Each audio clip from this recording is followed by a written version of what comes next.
أعوذ بالله من الشيطان الرجيم بسم الله الرحمن الرحيم الحمد لله والصلاة والسلام على رسول الله وعلى آله وصحبه ومن والاه حق قدره ومقداره العظيم yan uwa musulmi masu bibiyan mu ta wannan shafi mai albarka, assalamu alaikum wa rahmatullahi ta'ala wa barakatuh.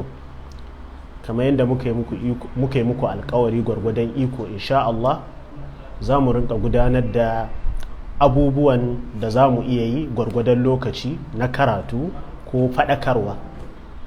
To a yanayin da muke ciki yanzu, musamman hayaniyan da ake ta yi tun daga jiya zuwa yau game da taɓa janibin annabi sallallahu alaihi wasallama da hukuncin wanda ya taɓa janibin annabi sallallahu alaihi wasallama, da nuna cewa amawan musulmai suna da daman su ɗauki mataki a hannunsu daga sun ji an ce wane ya taɓa annabi, wane ya zagi annabi, kawai ya ɗauki makami ya je ya far masa. So a ƙarƙashin waɗannan abubuwan da muke ta ji ta social media da kafafe daban-daban, muke so mu gabatar da karatu da niyyar faɗakarwa da wayar ma 'yan uwanmu ɗaliban ilimi da kai akan yadda ya kamata a rinka gudanar da irin waɗannan al'amuran ƙarƙashin koyarwa na musulunci, ƙarƙashin tarbiyyar malaman musulunci, kamar yadda littattafan musulunci suke tabbatarwa tun daga zamanin sahabbai zuwa yau. Kafin mu shiga cikin maudu'in kai tsaye, muna buƙatar mu shimfiɗa guda ɗaya zuwa biyu. Shimfiɗa na farko shine cewa magana a addini yana da mataki-mataki, wanda duk mai magana a addini ya kamata sanda zai magana a addini ya san a wani mataki yake yi. Hakanan duk wani musulmi da yake sauraron masu magana a addini ya kamata sanda yake saurara ya san a wani mataki ake wannan magana. Wa'annan matakan za a iya kasa su zuwa gida uku kamar haka. Mataki na farko shine matakin wa'azi, mataki na biyu shine matakin koyarwa, mataki na uku shine matakin alfatwa ko kuma tanzilul ahkami alal waqi. Mataki na farko, mataki na wa'azi, kowane musulmi zai iya yi, kai kowane musulmi ma wajibinsa ne ya zama yana yi gwargwadon iyawansa da irin uslubin da ya iya. Wa'azi, Allah subhanahu wa ta'ala yana cewa wal asri innal insana lafi khusrin illa alladhina amanu wa amilu salihati wa tawasaw bil haqqi wa tawasaw bis sabri. Allah yana rantsuwa da cewa duk wani mutum yana cikin asara da taɓewa, wanda ba zai taɓa tsira daga wannan asarar ba sai in ya sifantu da wasu sifofi kamar haka. Sifa ta farko, imani da Allah. Sifa ta biyu, kyawawan ayyuka. Sifa ta uku shine at-tawasi bil haqqi was sabr, wato mutum ya zama yana faɗakarwa, yana wasici, yana tunatarwa, yana yin wa'azi akan gaskiya. Kalman alhaqqu a wurin malaman musulunci suna cewa da yawa, mafi yawanci ana faɗanta ne akan tabbataccen abu wanda babu ƙura a kansa, babu shakka a kansa. Alhaq, kamar misali sallah, dukkanin wani musulmi ya san wajabcin sallah, babu ƙura a kanta. Kowane musulmi ya kamata ya zama mai wa'azi akan ai sallah, in ya ga wanda baya yi ya san uslubin da zai yi masa wa'azi ya tunatar da shi akan sallah. Kowane musulmi zai iya yin magana ya kwadaitar da mutane akan yin sallah, kaman azumi, zakka, haji, waɗannan duk abubuwa ne musallamat. Hakanan abin da suka shafi haramun wanda ba ƙura a kansu, kaman zina. Duk musulmi in ya ga ɗan uwan shi musulmi yana zina, ya kamata ya zama zai iya yin wa'azi ya tsoratar da shi akan haɗarin zina, akan haramcinta da illarta. Hakanan kisan kai, hakanan sata, hakanan cin amana, hakanan ƙarya. Wa'annan a musulunci aka faɗi alhaƙu ana faɗansa akan tabbatattun abubuwa wanda babu saɓani a kansu, saboda nassosin da suka zo a kansu kaɗaiyai ne ko saboda daruriyat ne, ba zai yi ai saɓani a kansu ba. Tawasi bil haqqi sai tawasi bis sabr. Idan matakin magana a addini na farko shine mataki na wa'azi, kuma duk musulmi mai wa'azi ne, gwargwadon iliminsa, gwargwadon iyawarsa, gwargwadon hikimarsa. Kuma shi wannan wa'azin da yawa ana yin sa ne ta uslubin da ya yi kama da uslubin al'udaba wa shu'ara, bi ma'ana adibi ko sha'iri a sanda ya zo yake magana akan wani abu ba wai yana so ya isar maka da shi bane kawai, yana son wannan abin da yake faɗa ya yi tasiri a zuciyarka.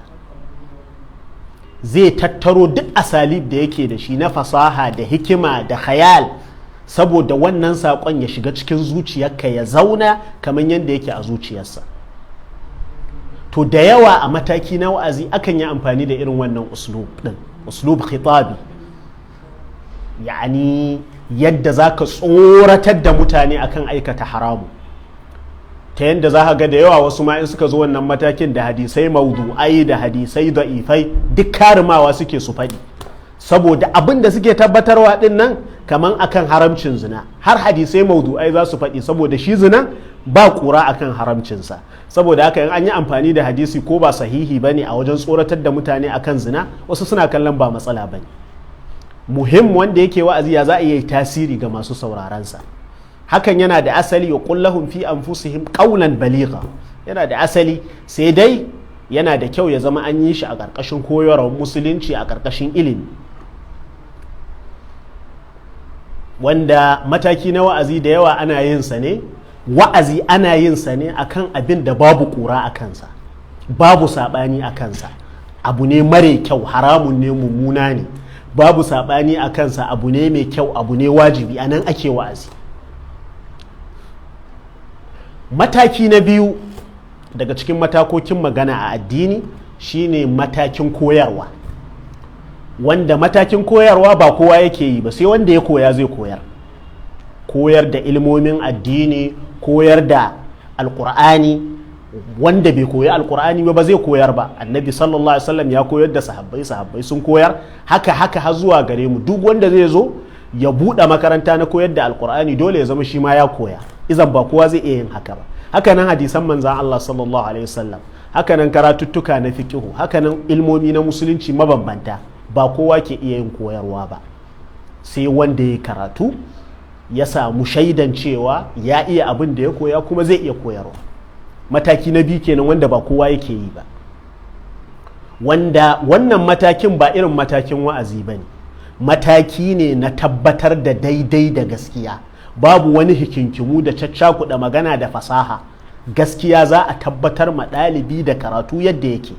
A mimbari a nan za a yi ƙoƙarin ya za a yi mutum tasiri, ko da wasu abubuwan ba dukka a ciki, ba ta haƙiƙi, akan yi uzuri. Amma matakin karatu za a tabbatar da tabbataccen abu, za a korar da korarren abu, gwargwadon mustawan ɗalibin da shi ma ake mai karatu, tun da karatun yana da mustawa.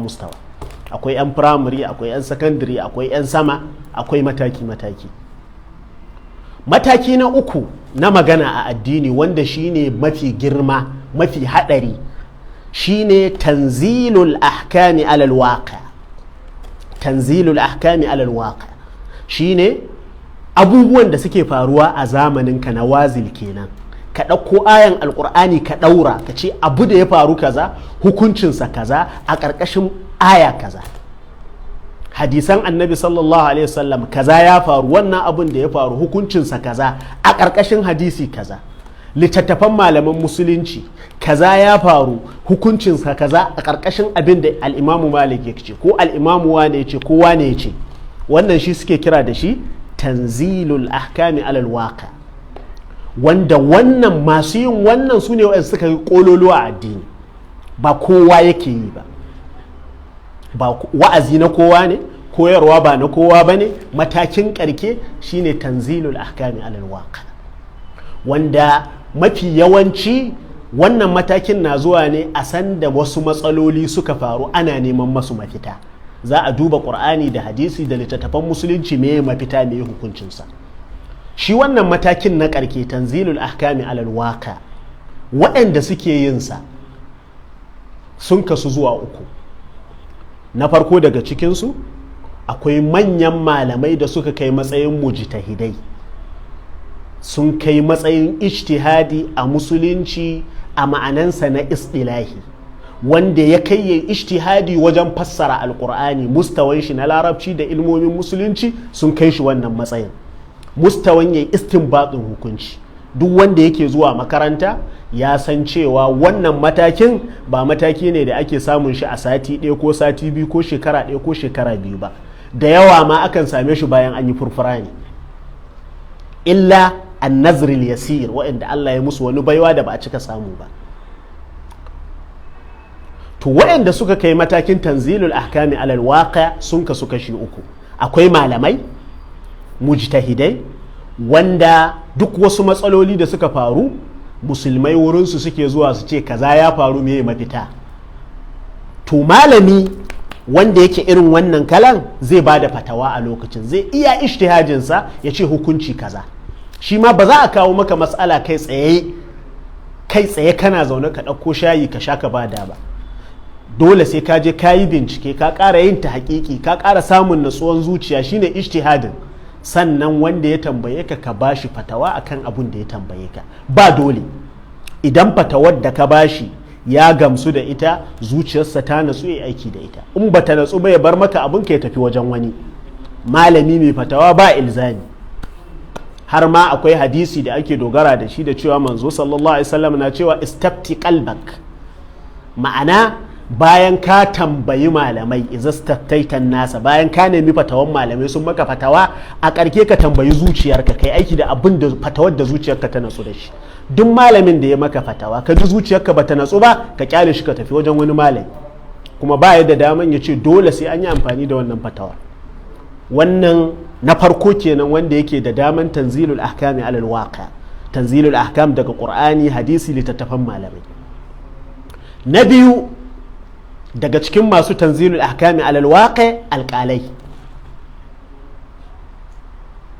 alƙali a sanda aka kawo masa wata matsala ana buƙatan hukunci a wurinsa, zai yi ijtihadi wajen tabbatar yadda matsalar take da hukuncin da musulunci ya tanada, sannan ya zartar da hukunci. Shi bambancin alƙali da bambancin malami, shi fatawan alƙali dole a yi aiki da ita. Duk da yanzu a zamanin bayan zuwan turawa sun ba da daman cewa za ka iya daga ƙara ka ce baka yadda da hukuncin alƙalin ba, amma a musulunce ba a san wannan ba. Idan alƙali ya zartar da hukunci dole baka isa ka ce ba za ka karba ba. Saɓanin shi malami kana da daman ka ashi fatawarsa ko ka aje masa abinsa.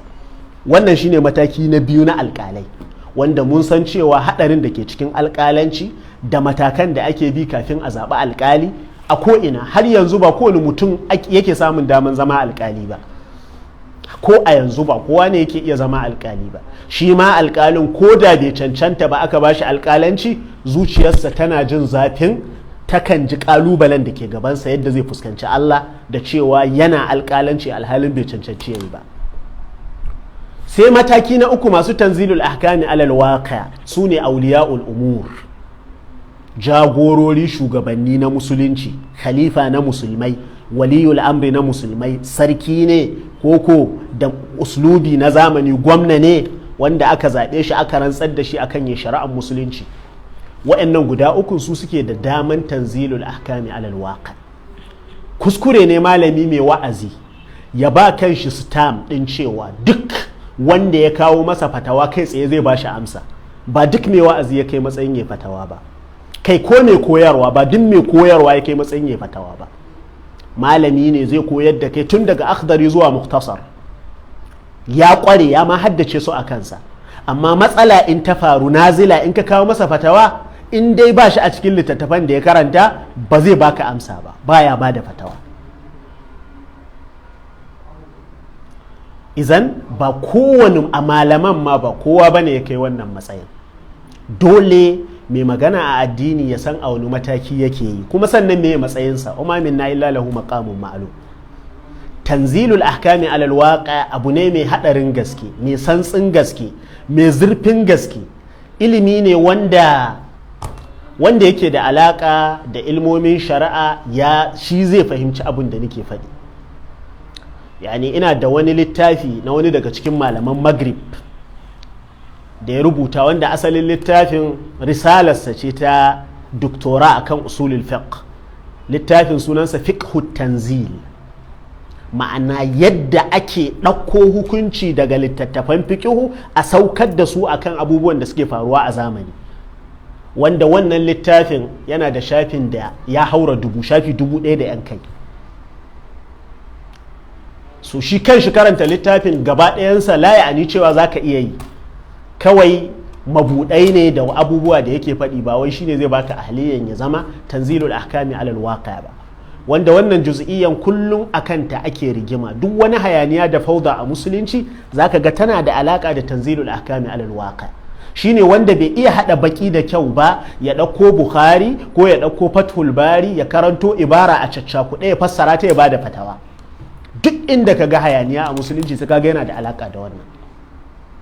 Shine kowa ya ba kanshi stamp din zai iya buɗe littafi ya fatawa, alhalin ya san cewa matakinsa a karatun addini bai wuce dan firamare ba.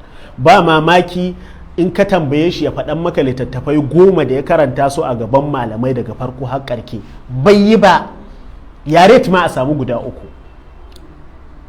Al'imamu Shihabuddin al-Qarafi yana da littafi mai mahimmancin gaske ga waɗanda suke da alaƙa da janibin shari'a da fiƙihu, wanda yake ɗauke da sunan al-ihkam fi tamyizil fatawa anil ahkam wa tasarrufatil qadi wal imam, wanda wannan littafin shi ma yana daga cikin wanda yake magana akan matakai na tanzilul ahkami alal waqi'. A takaice wayannan abubuwan kwara biyu su ne na so in yi shimfiɗa da su kafin in shiga ainihin maudu'in da nake so in shiga a takaice, wanda kafin in shiga ina kwaɗayin cewa masu saurare su zama ahalin sauraren ne, sun san cewa a ilimi ba dole bane ka ji abin da kake so ka ji, ba dole bane abin da ka fahimta kowa ya fahimce shi haka. Dole ya zama kana da ittisa'us sadri na ka ji sabanin fahimtarka kuma kai masa fassara mai kyau, saboda kai ma kana so a yi maka fahimta mai kyau akan naka fahimtar, to kai ma kai ma wani fahimta mai kyau ko da fahimtarsa ba irin taka bace. ɗaba'an akan shan shayi a cikin karatukan da muka yi Ramadan na tafsiri, an ce mun akwai wanda ya ta'aliki yake nan bahar da ni da cewa ina shan shayi da hannun hagu, har yake jawo hadisi wanda da aka gaya mun hakan na dariya sosai, kuma na ɗan ji zafi cewa su uzanna a cikin musulmai yayi yawa. Yani wanda har zai zauna ya ce zai karanta, zai yi tafsirin alƙur'ani, zai yi magana akan ƙur'ani, ya zama kuma yana shan shayi yana cin abinci da hannun hagu, abin yana da ban mamaki sosai. Kyamaran dan uwa ɗalibi da yake ɗaukan karatun ita ce take zuwa da haka, dama na ga mai kallo za ta nuna mai shine hagu, hagu na ga mai kallo za ta nuna masa shine dama, amma ba wai da hannun hagu wal iyazu billah nake cin abinci ba, ko Allahumma salli ala rasulil mustafa. Yani a zamanance yanzu yadda turawa suka koya mana, mutum in zai ci abinci yanzu da hannu biyu ake cin abinci, cokali biyu, cokalin hannun hagu hannun dama. Amma walillahi alhamd, duk inda na zauna cin abinci, duk girman wajen ban taba cin abinci da hagu ba. Yani har wasu mun zauna da su sukan, daga cikin larabawa sukan ji daɗin abin, su ce tarbiyya irin na musulunci, mu mun koya daga gidan TV mu ci abinci da hannu biyu, amma kai da hannu ɗaya kawai kake ci, ko da wasu 'yan yatsu ma. Almuhim, maudu'in da muke magana a kansa shine wato abin da ya faru a Sokoto na cewa wata yarinya ta yi ɓatanci ga manzan Allah sallallahu alaihi wasallama, matasa abokan karatunta sun ɗauki doka a hannunsu. Babban abin da muke so a nan mu fahimta shine duk wata mas'ala da za a tattauna, akwai inda ake da ittifaqi, akwai inda ake da sabani. To dole ya'ani duk maganan da za a yi kafin a shige shi a bambance ina ake da ittifaqi ina ake da sabani. Wannan mas'alar da ke gabanmu babu sabani akan cewa batanci ga manzan Allah sallallahu alaihi wasallama laifi ne babba, duk inda laifi ke kaiwa ya kai, laifi ne babba. Kai a zuciyarka ma ka ji ƙaiƙayi akan manzan Allah sallallahu alaihi wasallama laifi ne babba, ballantana ya fito a baki.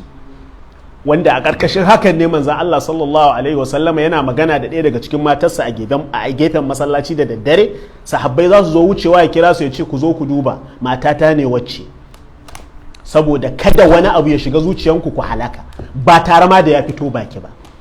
So ɓatanci ga annabi sallallahu alaihi wasallama Allah subhanahu wataala yana yafe ma mutane da yawa abin da ya tsaya a zuciya bai fito baki ba, amma janibin annabi ma ba wannan din.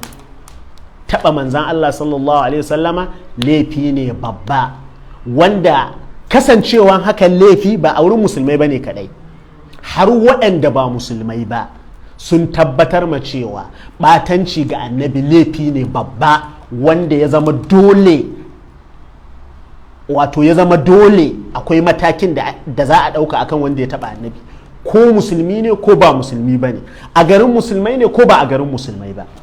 Ko a shekaran nan ƙarara dokoki daga ƙasashen turawa sun fito akan wannan, wanda wayanda ba musulmai ba sun tabbatar da cewa ɓatanci ga annabi laifi wanda ya yi ya kamata a ɗauki mataki a kansa. Izan ba mu da saɓani akan wannan, laifi ne babba. Me hukuncin wanda ya taɓa janibin annabi sallallahu alaihi wasallama?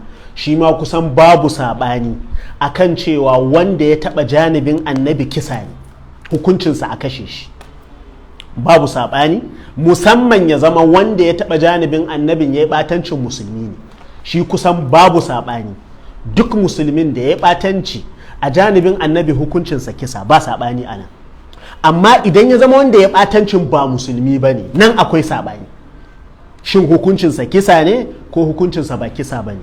Shin wanda ba musulmi ba kafirin amana ne ko ko abokin yaƙi ne? Wannan akwai tafasil wanda duk malaman da suka tattauna ƙadiyya, har irin su al'imamu al-qadi iyad, har irin su al'imamu ibn taymiya sun yi ishara akan wannan sabanin. In wanda ya taɓa janibin annabi ba musulmi ba ne, shi ba a ittifaki akan hukuncinsa kisa ba ne. Musulmi shi ne ake da ittifaki. Amma ko wanda ba musulmin ba, jumhurin malamai sun tafi akan cewa wanda ba musulmi ba in yi ɓatanci ga annabi shi ma hukuncinsa kisa ne.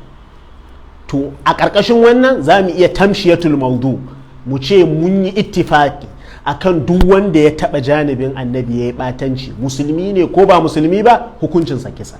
Wa'annan duk juz'iyat ne da babu saɓani a kansu. To ina muke da saɓanin? Inda muke da saɓanin, waye zai zartar da kisa? Waye zai zartar da kisa?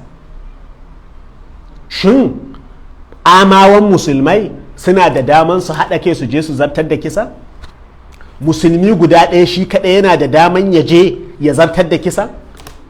Ko ko gwamnati kaɗai take da daman zartar da kisa? Wannan shine inda muke da saɓani a kansa. Sannan na biyu, kafin a zo matakin cewa za a zartar da kisa ga wanda ya zagi annabi, babu saɓani akan cewa dole sai an yi ta haƙiƙin tabbatar da zagin annabi, domin zagi ya kasu kashi-kashi. Akwai zagin da babu saɓani, duk wanda ya ji ya san zagi ne.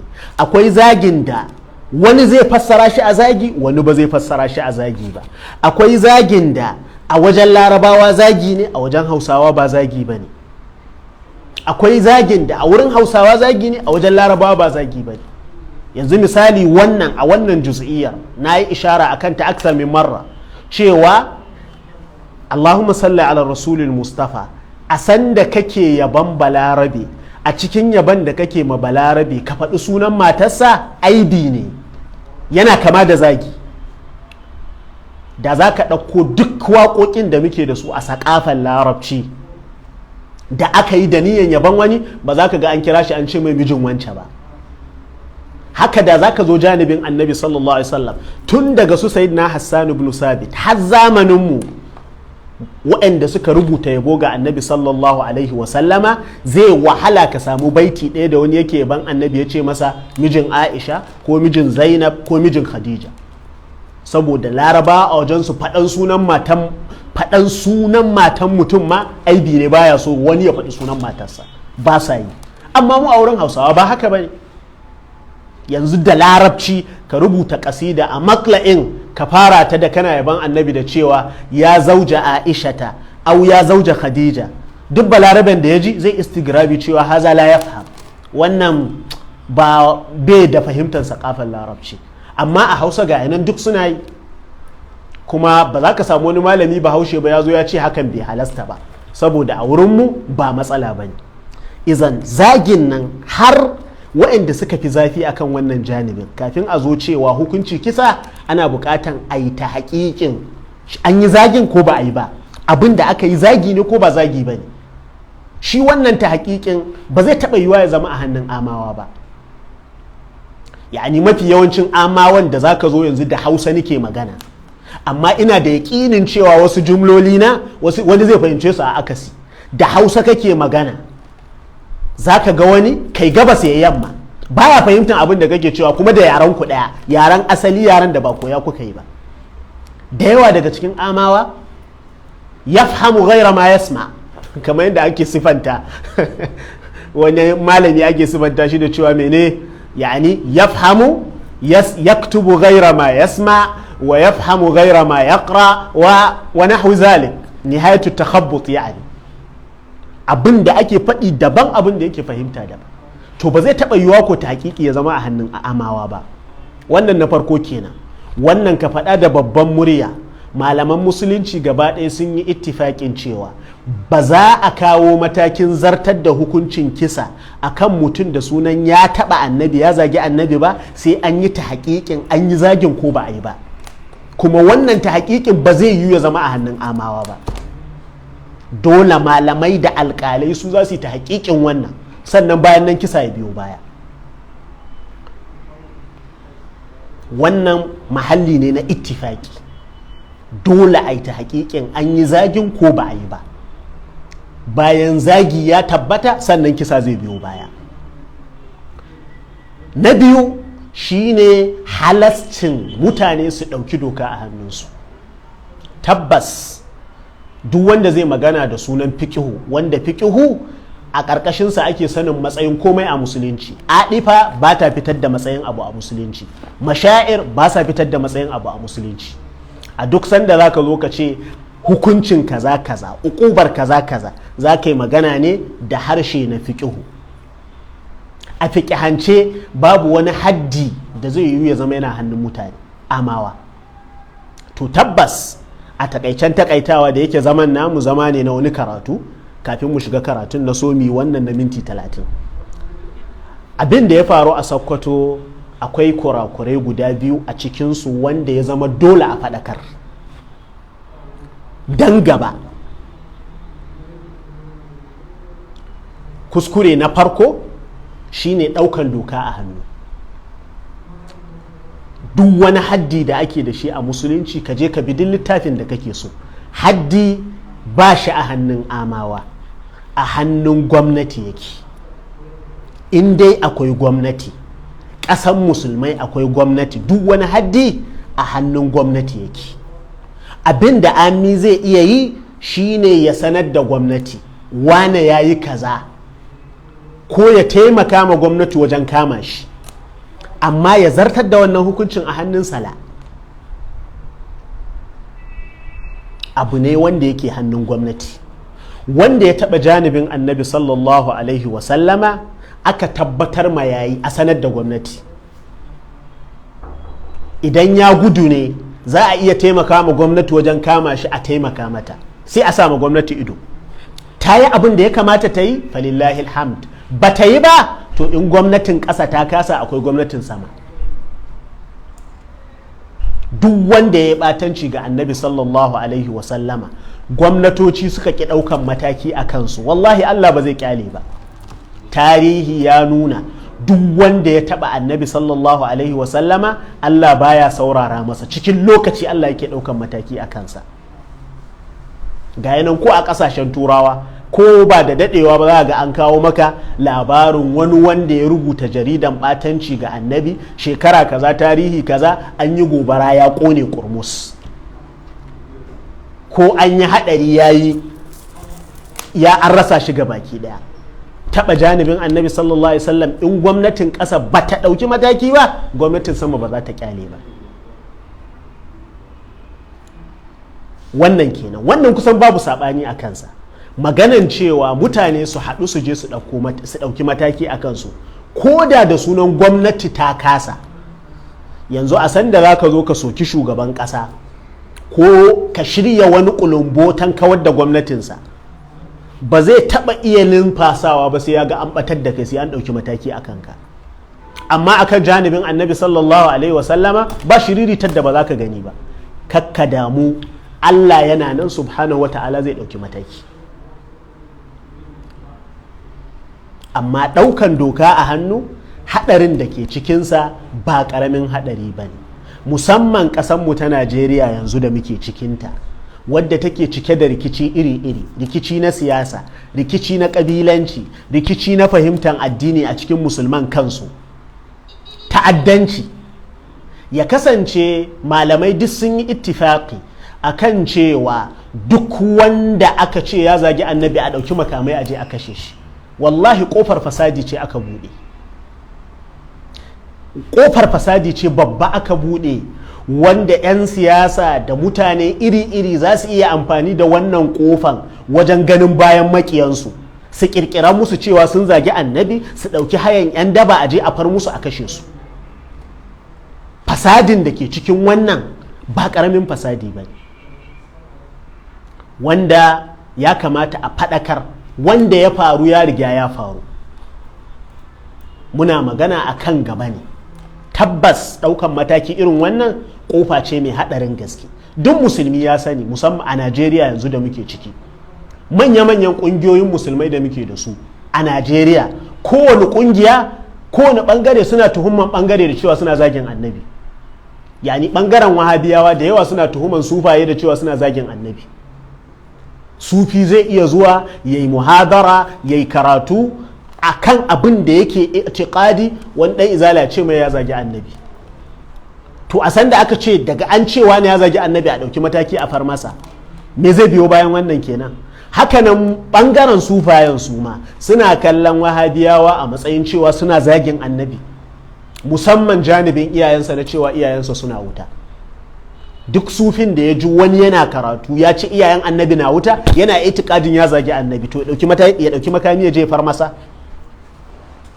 Dole a yi isnadin al'amari zuwa ga ahalinsa, wanda ake tuhumarsa da cewa ya yi ɓatanci ga annabi, a gurfanar da shi gaban malamai, a gurfanar da shi gaban alƙalai, su yi ta haƙiƙin abin da ya zagi ne ko ba zagi ba. Bayan sun yi ta haƙiƙin hakan, su zartar da hukuncin da ya dace da shi. Kuma kada mu manta, da yawa muna cakuɗa al'amura. Dukanmu mun sani cewa a ƙasarmu Najeriya ba hukuncin musulunci ake ba, kuma dukanmu mun yadda da kundin tsarin mulkin Najeriya. A ƙarƙashinsa muke zaɓe, a ƙarƙashinsa ake rantsar da gwamnoninmu. Ma'ana ba ana rantsar da su akan abubuwan da ke cikin su muktasar bane, ko a shifa al-qadi iyad, ko as-sarimul maslul, ko makamantansu. Ba su ma san abin da ke cikin ballantana su zartar da shi. So a dole kan cewa duk wanda ya yi aje a kashe shi, muna makan mutanaqut. Babban matakin da za mu ɗauka a zamanance, a kotance, a shari'ance, a majalisan ƙasa da ake da shi, a ƙungiyoyi, a kowane ɓangare, ya za mu yi, ba za mu bari a zagi annabi ba. Amma cewa mataki duk wanda ya yi kawai amawa su je su ɗauki mataki su je su yi, ba ƙaramin haɗari ba ne. Wanda wannan duk wanda zai ajiye adifa, ya ajiye mashair, ya ɗauko rigar ilimi ya sa, ilimin da daga wajen annabi aka samo shi, koyarwan annabi ne ba sarran wani bane, ya bi koyarwan annabi sallallahu alaihi wasallama, zai san cewa ɗaukan doka irin wannan kuskure. Sai abu na ƙarke wanda daga shi za mu rufe wannan karatun, shine wanda musulunci ya tabbatar da hukuncin kisa a kansa. Ba kowane kisa musulunci yadda a yi shi ba. Yani musulunci, daga cikin koyarwar musulunci da ta'alim na musulunci, daga cikin koyarwar musulunci da ta'alim na musulunci, girmama ɗan adam ko da bai yadda akwai Allah ba. Haramun ne a musulunci a kashe mutum a yi tamsilinsa, a yi masa gunduwa-gunduwa. Haramun ne kisa na tamsili. wanda a ƙarƙashin wannan haramcin da babu saɓani a kansa, duk da wasu suna kallon kafiran da ake yaƙi da su in sun kama musulmai suna musu gunduwa to a ƙarƙashin faɗan Allah wa in aqabtum fa aqibu bi misli ma uqibtum bihi, za a iya makafiran su in an kama su irin wannan kisa. Allahu akbar, Allahu akbar.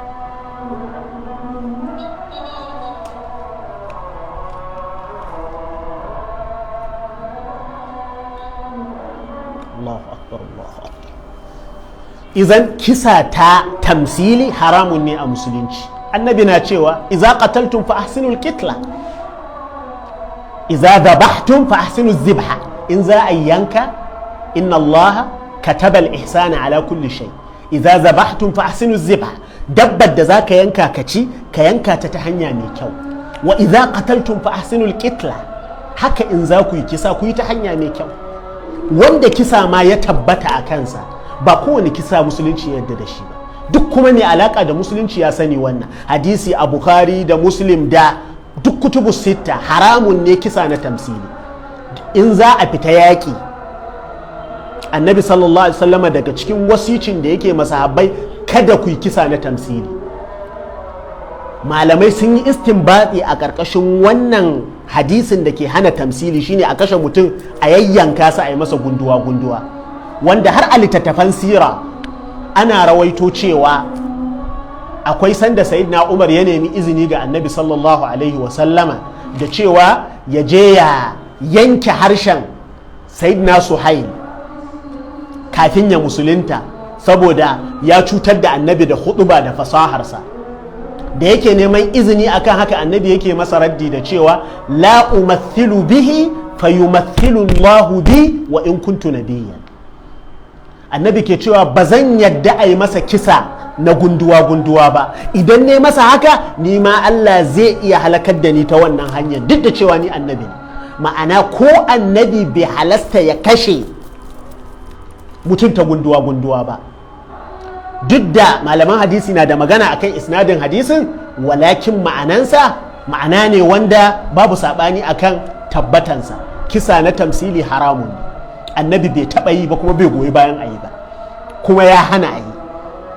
To malamai sun yi istinbati akan haramcin tamsili. Hakanan ƙona gawa mutum bayan an kashe shi, ko da kafiri ne, a sa magawarsa wuta, shi ma haramun ne a musulunci.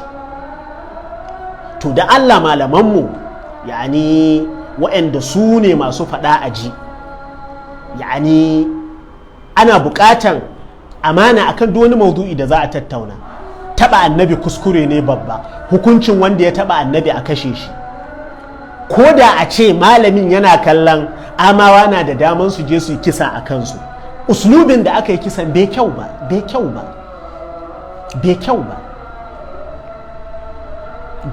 uslubin da aka yi kisan bai kyau ba, wanda ko wannan kaɗai ya kamata a faɗakar da mutane. Ƙona gawa na ɗan adam ko kafiri ne, haramun ne a musulunci. Wannan ba magana na bane, magana ne na malaman musulunci, wanda da a ce irin wannan karatun ne da ake bukatan a karanto nassi, duk da ina magana da waɗanda za su karanta littattafan su fito da su. To wannan dai shine babban abun da nake kallon wajibi ne, musamman ibtila'in da Allah ya mana na rayuwa a zamanin social media, wanda wajibinmu ne kuma mu ta'aqlum da zamaninmu, da kuma yan uwa da yawa sun nemi su ji wani abu daga wajena game da wannan matsala, kuma wajibi ne in zan magana in faɗa abun da nake kallon shine daidai. So duk wani wanda Allah ya bashi ikon sauraron wannan magana, sawa'un ya gamsu da abun da ya fito daga wajena ko bai gamsu ba, bana bukatan ya amsa kai tsaye. Abin da nake bukata ya je ya bi littattafan musulunci, ya ji gaskiyan abin da na faɗa. In gaskiya ne ya amsa, in ba gaskiya ba ne ya rike abin da ya gane, akan shi Allah zai masa hisabi. Muna fatan Allah ya ƙara ma musulunci girma da izza, kamar yadda Allah subhanahu wa ta'ala ya yi tawallin kiyaye annabi sallallahu alaihi wasallama, inna kafainakal mustahzi'in. Duk wanda ya taba annabi sallallahu alaihi wasallama, Allah shine farkon mai kara annabi. Wannan ma yani kamar yadda rubutun da na yi a larabci, wanda na so in yi iktifa'i da shi, saboda shi ne za ka yi magana da ɗaliban ilimi, wanda duk wanda zai karanta ya gane, so ma'ana akwai taƙarub tsakaninku da shi, amma da Hausa ya zama kowa shehul islam ne, kowa zai iya zuwa ya zagi ta uwa ta uba ka akan wanda ya faɗi saɓanin abin da ya sani. Yani a cikin wannan rubutun ina ishara da cewa a farkon musulunci akwai waɗanda aikinsu kullum shine zagin annabi da ɓatanci ga annabi sallallahu alaihi wasallam, aikinsu kullum, har sunan annabin ma sai da suka juya. Amma annabi sallallahu alaihi wasallama a wannan lokacin farkon musulunci bai ɗauki matakin kisa a gare su ba, bai ƙoƙarin kashe su ba, bai ce a kashe su ba, sai ya kai ƙaransu ga Allah. Allah subhanahu wa ta'ala shi ya ɗauki mataki a kansu, ya halakar da su ɗaya bayan ɗaya. A lokacin da za mu yi amfani da aqliya fiqhiyya, me yasa annabi sallallahu alaihi wasallama a farkon musulunci bai ba da umarnin a kashe masu zaginsa ba, bai ɗauki mataki a kansu ba? Kusan farkon wanda annabi sallallahu alaihi wasallama ya ba da umarnin a kashe shi saboda ya taɓa shi shine sayyidina Ka'ab ibn Zuhair. Kuma annabi ya yi wannan umarnin ne bayan ya yi hijira zuwa ga Madina, bayan an kafa daular musulunci. Annabi yana da gari, yana da ofis, yana da komai nashi gari zalla. A wannan lokacin aka fara ɗaukan wannan matakin. Amma masu zagin annabi a Makka fa, masu zagin annabi a Makka, annabi bai ɗauki wannan matakin a kansu ba. Me yasa manzon Allah sallallahu alaihi wasallam bai ɗauki wannan matakin ba?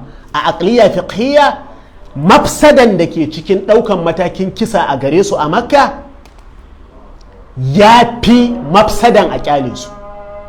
Musulunci baya da ƙarfi a lokacin, daga an yi ƙoƙarin yaƙi su suke da ƙarfi, ya zo su ƙurmushe musulmai, za su cutar da musulunci sosai. Amma da aka kyale su suna zagin annabi, waƙi ina yaban annabi, suna ɓatanci ga annabi, waƙi ina ƙaryata su. Izan a wannan lokacin annabi sallallahu alaihi wasallam ya kyale su saboda mafsadan da ke cikin kisan su ya fi mafsadan zagin, a kyale su suna zagin. Wallahi a yadda nake fahimta cewa halin da musulmai ke ciki yanzu yana kama da halin da musulunci ke ciki a farkon musulunci, wanda kusan duk wani karfi na duniya yakatan musulunci yake yi, yana neman wata madafa ne da zai dogara da ita wajen yakatan musulunci. Duk wani wanda ba musulmi ba yanzu sai dai wanda Allah ya rubuta masa falala, amma ana nuna masa musulunci mummunan abu ne, ta'addanci ne, menene da sauransu. So yanzu in zaka duba da kyau, mafsadan da ke cikin amawa su rinka ɗaukan wannan matakin a ciki ya fi mafsadan a ƙyale mai zagin annabi ba a yi masa komai ba. Domin Allah zai ɗauki mataki da kansa, wanda ya zagi annabi Allah zai ɗauki mataki da kansa. Amma mu kuma sanda muka ɗauki matakin zai iya haifar mana da yaƙi kala-kala a ƙasanmu, zai iya haifar mana da fauda da matsaloli kala-kala a ƙasanmu. Amma a sanda aka ƙyale mai zagin fa Allah ba zai ƙyale shi ba, tare da cewa shi ma wannan juz'iyan ban yi niyyar shiganta ba.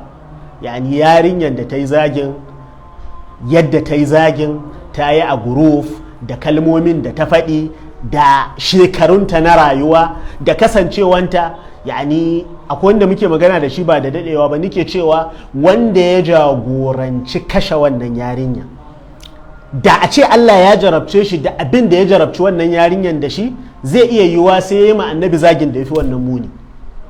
Ma'ana an haife shi a gidan kiristoci, iyayen shi kiristoci ne, ya taso a gidan da ba a san Allah ba, ba a san annabi ba.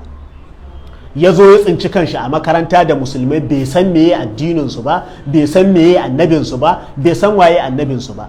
Gurup ya zo ya haɗa su, gurup ɗin a rinka tura kayayyakin karatu, sai wani ya zo yana tura wasu abubuwa da suka keɓanci musulunci kawai. Wallahi zai iya yi waye abin da ya fi nata muni, wanda da an tsaya an yi dirasan waƙe'inta zai iya yiwa wannan matakin kowa zai iya fahimtar cewa ba shi ya kamata a ɗauka ba. Muna fatan Allah subhanahu wa ta'ala ya ƙara mana ganewa da fahimta, ya ƙara mana riƙo da addini. Babban sanka da annabi sallallahu alaihi wasallama ya zama baka tsallake koyarwan annabi. A musamman ma 'yan uwanmu wahabiyawa sun fi kowa dagewa wajen cewa san annabi shine bin koyarwan annabi. Har wani na dagewa ma ya ce annabi iyayensa na wuta saboda annabin ya faɗi. Shi yana kallon bin annabi ne ya zo ya tabbatar ma mutane cewa iyayensa na wuta saboda shi ya faɗi. To nafsu shay, yanzu duk waɗanda suke ciccika baki akan matsalan irin wannan da za ka zo kai ta haddinsa ka ce ya kawo maka hadisi ɗaya sarihi sahihi qat'i da yake cewa duk wanda ya zagi annabi ka ɗauki makami ka je ka kashe shi a matsayinka ba shugaban ƙasa ba jagora ba komai ba kuma kar a karɓi tubansa, wallahi ba zai iya kawowa ba. Mafi yawanci duk abin da ake dogara da su maganganun malaman musulunci ne da fatawoyinsu da suka yi a irin zamanin da suke rayuwa da zuruf ɗin da suke rayuwa da shi. Amma in za mu koma manassosin alkur'ani da hadisi, ma'ana mas'ala ce wadda take da kala-kala, take da babi kala-kala, take da tafasil kala-kala. Amma yanzu muna zamani ne da ana gaya ma mutane abin da suke so su ji ne, da abin da mutane ba shi suke so su ji ba, so ba a faɗi. Kai ma in ka faɗa ka buɗe ƙofan a ci mutuncinka ne, ai ƙiyayya da kai, ai komai da kai. Muna fatan Allah ya sanya mu ahalin faɗan gaskiyar da muka gane, ko da duk duniya ba sa son haka. Wa sallallahu ala nabiyil karim. Assalamu alaikum wa rahmatullahi ta'ala wa barakatuh. Aiwa Sheikh Bek.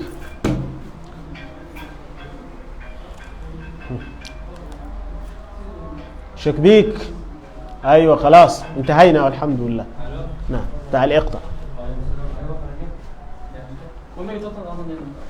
تعال اقطع.